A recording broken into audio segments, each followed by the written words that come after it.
بسم اللہ الرحمن الرحیم۔ السلام علیکم دوستو۔ میں نے زندگی میں ایک ہی بات سیکھی ہے کہ انسان کو کوئی چیز نہیں ہرا سکتی جب تک وہ خود ہار نہ مان لے۔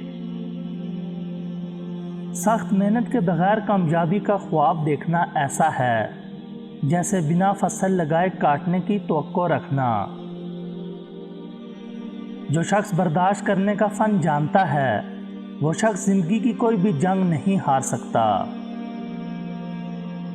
ہم زندگی میں ضرور کامیاب ہوں گے اگر ہم ان نصیحتوں پر عمل کر لیں جو ہم دوسروں کو کرتے ہیں۔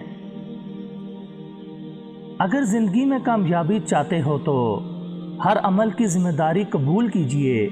ناکامی اور کامیابی دونوں کی ذمہ داری کا الزام لوگوں پر لگانا بند کیجیے۔ زندگی میں بعض اوقات کسی تکلیف کا آنا آپ کو بہت سی تکلیفوں سے بچانے کے لیے ہوتا ہے۔ وہ ایک دھکا آپ کو بہت سے دھکوں سے بچانے کے لیے ہوتا ہے۔